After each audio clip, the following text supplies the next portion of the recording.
வணக்கம், நான் கவிதா சத்யநாராயணன், கொஷப்பாவை யோகால. நார்மலி யோகா பண்ணுறது ஒரு வார்ம் அப்போடு பண்ணும்போது உங்களோட ஆசனாஸ் கரெக்டாக சீரமையும். உங்களோட பாடியோட எப்படி இருக்குது உங்கள் பாடி பொசிஷன் வார்ம் அப் பண்ணதுக்கப்புறமா உங்களுக்கு தெரிய ஆரம்பிக்கும். ஸோ அந்தோட ஸ்ட்ரென்த்தை வச்சுக்கிட்டு தான் நீங்கள் ஆசனாஸ் இந்த ஆசனாஸ் இப்படி எப்படி இந்த டைம் தான் பண்ணணும் இல்லை. ஒரு வார்ம் அப் பண்ணிவிட்டு ஒரு ஆசனா பண்ணும்போது உங்களுக்கு இன்னும் பேலன்ஸ் கிடைக்கிறதுக்கு ரொம்பவே ஹெல்ப் ஆகும். ஆசனாஸ் எப்போவுமே இன்னைக்கு பார்க்க போகிற ஆசனா வீரபத்ராசனாவோட தேர்ட் ஸ்டைல். வீரபத்ராசனாவோட தேர்ட் ஸ்டைல்னா எப்படி, அதாவது மைண்டை கண்ட்ரோல் பண்ணுறதுக்கும் பேலன்ஸாக வச்சுக்கிறதுக்கும் இது ரொம்பவே ஹெல்ப் ஆகும். ஸோ மைண்ட் பேலன்ஸ், பாடி பேலன்ஸ் ரெண்டுமே சீராக ஒன்றா அமைகிறதுக்கு இந்த வீரபத்ராசனா ஸ்டைல் ரொம்பவே ஹெல்ப் பண்ணும். ஸோ கான்சென்ட்ரேஷன் பவருக்கு இது ரொம்பவே ஹெல்ப்ஃபுல்லாக இருக்கும். இன்னைக்கு நம்ம ஒரு வார்ம் அப் பண்ணிட்டு வீரபத்ராசனா தேர்ட் ஸ்டைல் பண்ணலாம். So first interlock. இந்த இன்டர்லாக்கை இப்படி பண்ணிக்கோங்க. இந்த மாதிரி இன்டர்லாக் பண்ணிட்டு உங்கள் பாடியை ஃப்ரண்ட்டில் புஷ் பண்ணி பாருங்க. எவ்வளோ போகுதோ அவ்வளோ போக விடுங்க. இந்த மாதிரி ஃப்ரண்ட்டில் புஷ் பண்ணிட்டு கொஞ்ச நேரத்துக்கு அப்புறமா மெதுவாக பின்னாடி, அதாவது பின்னாடி எவ்வளோ புஷ் பண்ண முடியுமோ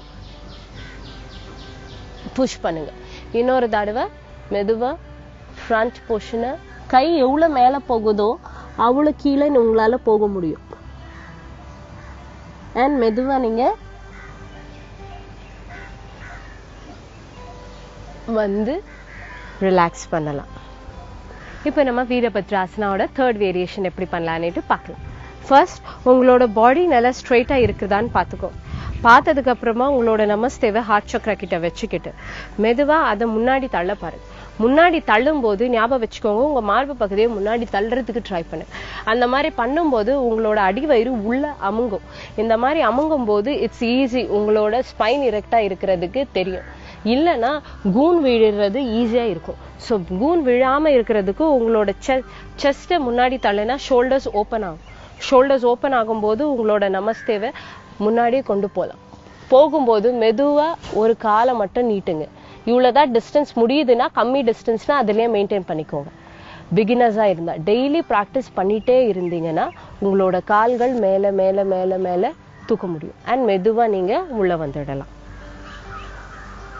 இந்த மாதிரி எக்ஸசைஸ் பை எக்ஸசைஸ்னால இன்னொரு பக்கமும் ஆசனா பண்ணுறது ரொம்பவே முக்கியம். ஸோ நீங்கள் இன்னொரு தடவை இந்த ரைட் காலை தூக்குறதுக்கு ஃபர்ஸ்ட் நல்லா ப்ரிப்பேர்டாக கரெக்டாக நின்றுக்கோங்க. பேலன்ஸ்டாக இருங்க.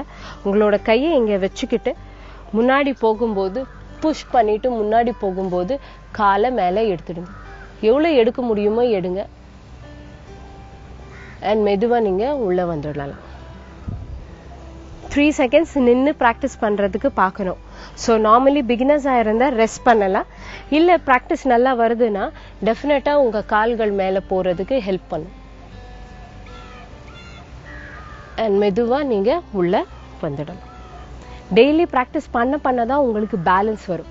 எப்போ உங்கள் பேலன்ஸ் கால் 90 டிகிரிக்கு நீட்ட முடியுதோ அவ்வளோ உங்களோட கான்சென்ட்ரேஷன் பவரும் ஏறும். You will get be patience, அதாவது பொறுமைத்தனமும் வரும். ஸோ இன்னைக்கு வீரபத்ராசனாவோட தேர்ட் வேரியேஷன் பார்த்தீங்க. நாளைக்கு இன்னொரு ஆசனாவோட நான் உங்களை சந்திக்கிறேன்.